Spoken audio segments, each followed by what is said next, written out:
13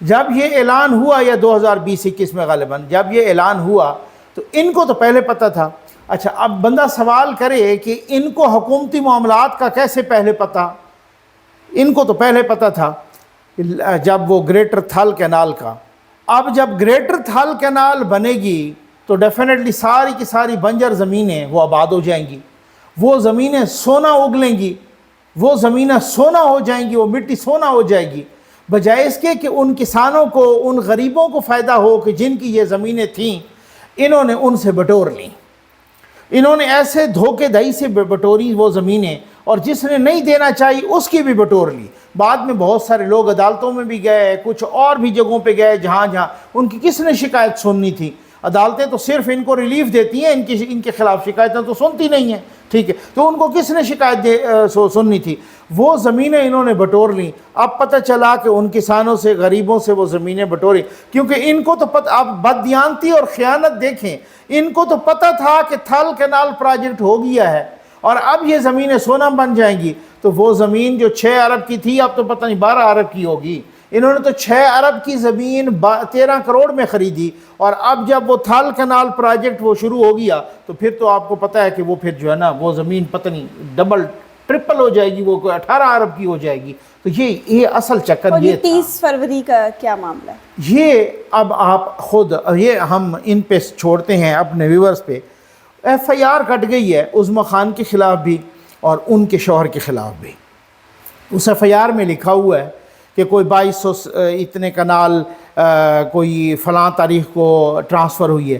اس میں کوئی 303 کے 302 کنال 30 فروری کو ٹرانسفر ہوئی ہے, 30 فروری 2022.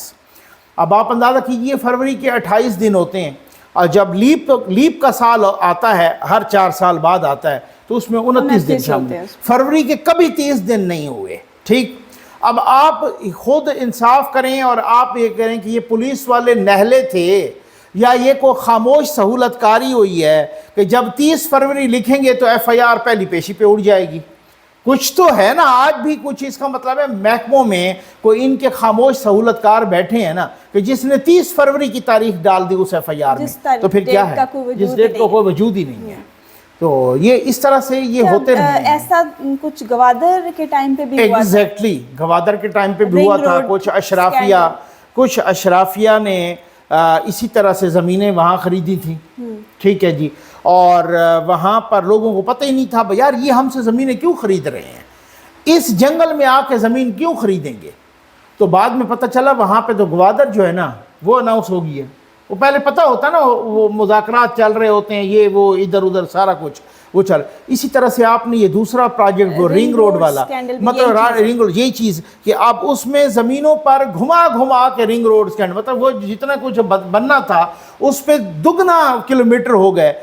کبھی زلفی بخاری کی زمین پہ یوں گھوم رہا ہے, تو کبھی شید ٹلی کی زمین پہ گھوم رہا ہے, کبھی کسی کی زمین پہ, وہ ادھر زمین ہے تو ادھر ہی گھما کے لے, یعنی روٹ ہے نا یوں سیدھا, اور شید ٹلی کی زمین ادھر لگتی ہے تو انہوں نے گھما کے ادھر لے گئے. پاکستان کے ساتھ کیا کیا مذاق ہوتا رہا ہے یہ آپ دیکھ لیں.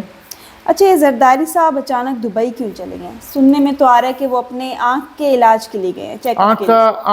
ہاں چیک اپ پہلے ہو چکا ہے, آپریشن پہلے ہو چکا تھا ان کا, اور اب وہ بھائی روٹین کے چیک اپ کے لیے گئے ہیں. واقعی ایسا ہے یا پھر وہ ناراض؟ ہاں لیکن کچھ لوگ کہہ رہے ہیں کہ کچھ ناراض ہو کے گئے ہیں, اب یہ اللہ بہتر جانتا ہے. کچھ لوگ کہہ رہے ہیں کہ وہ جہانگیر ترین صاحب کی پارٹی بننے سے بھی بہت زیادہ ناراض ہیں. کچھ لوگ کہہ رہے ہیں کچھ الیکشن کے ٹائمنگ پہ بھی کچھ اعتراضات ہیں. وہ خود ذرا قدم جمانا چاہ رہے ہیں پنجاب میں, تو وہاں پر بھی ان کا خیال ہے کہ جناب وہی والی بات کو کوئی میری سہولت کاری کرے تو پھر ہو سکتا ہے وہاں سے ان کو وہ اس طرح کا حوصلہ افزا رسپانس نہ ملا ہو, ٹھیک ہے نا. تو وہ بہت سارے لوگ اب بہت ساری باتیں کر رہے ہیں, تو اب اللہ بہتر جانتا ہے. وہ کہہ رہے ہیں کہ جی واپس وہ 2-4 روز میں آ جائیں گے, تو آ تو جائیں گے, لیکن اب کیا کہہ سکتے ہیں. نجم سیٹھی صاحب کا کیا پھڈا؟ اچھا یہ بھی بڑا پھڈا بڑا عجیب و غریب ہے, اور کچھ لوگ کہہ رہے ہیں کہ اس پھڈے کی وجہ سے وہ گئے ہیں. اس کی وجہ کہ وہ پیپلز پارٹی ذکا اشرف صاحب کو چیئرمین لگانا پی سی بی کا چیئرمین لگانا چاہتی ہے.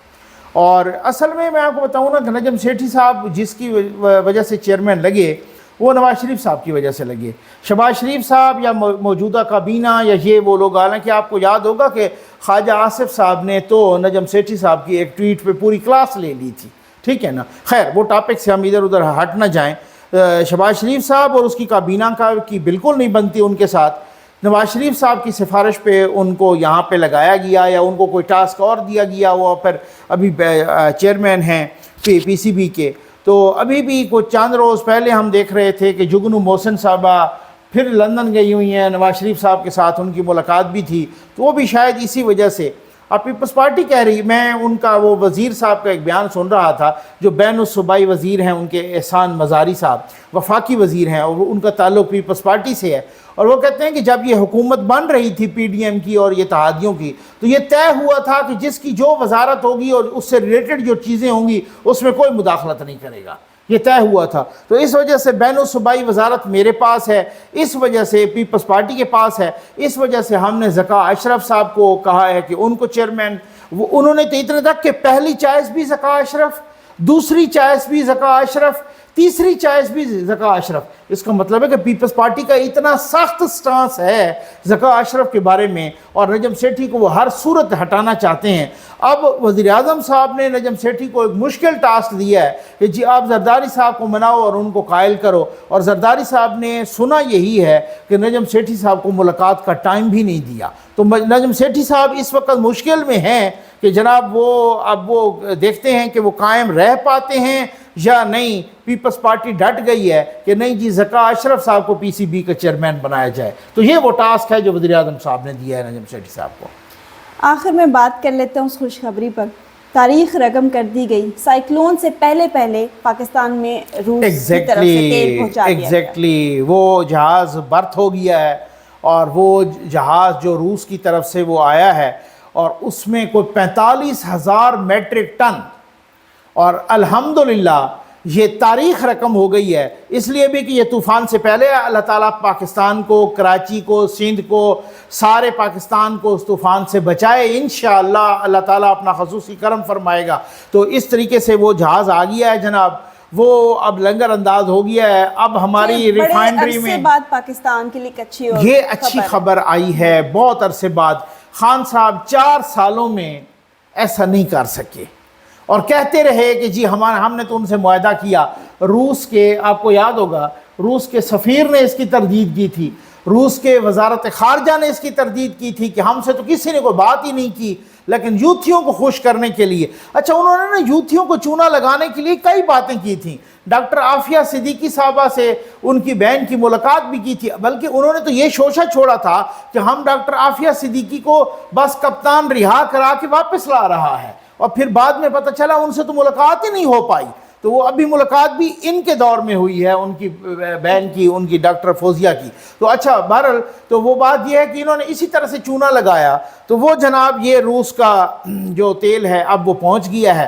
اب کہہ رہے ہیں، مصدق ملک صاحب بتا رہے تھے کہ یہ ہمیں بہت سستا ملا ہے، جو بین الاقوامی منڈی میں جو ریٹ چل رہا ہے اس کی نسبت بہت. کہتے ہیں میں بتانے کے لیے میں قیمتوں میں کتنا فرق آئے گا اور یہ کتنا فائدہ مند ہے پاکستان؟ میرا خیال ہے یہی کہ مصدق جی بالکل آئیں گی. ابھی ریسنٹلی وہ بتا رہے ہیں کہ تقریباً کوئی 22-25 روپے فی لیٹر.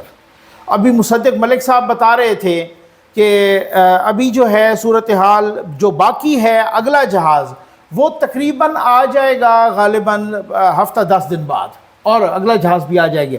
تو اب یہ بہت اچھی خبر ہے، اور میں سمجھتا ہوں کہ میں میرٹ پہ کہوں گا کہ اس کا سب سے زیادہ فائدہ نون لیگ کو جانا ہے، حکومت کو جاتا ہے. لیکن نون لیگ کو کیوں میں کہہ رہا ہوں؟ مصدق، آپ کو یاد ہے مصدق ملک صاحب نے اناؤنس کیا تھا کہ جی یہ جو تیل ہے انشاءاللہ ہماری روس سے بات ہو گئی ہے اور یہ تیل ہم خرید رہے ہیں. بلاول بھٹو زرداری صاحب ان دنوں واشنگٹن میں تھے، انہوں نے ایک سٹیٹمنٹ دیا تھا کہ ہم تو کوئی خرید نہیں رہے تیل، ہمیں تو سوٹ ہی نہیں کرتا، ہمارے پاس تو وہ ریفائنڈری نہیں ہے جو روس کے تیل کو صاف کر سکے. آپ کو یاد ہوگا، ٹھیک ہے. بلاول صاحب نے یہ بیان کیوں دیا تھا آپ بہت سمجھدار ہیں، کیا امریکہ کو خوش کرنے کے لیے دیا تھا امریکہ میں بیٹھ کے؟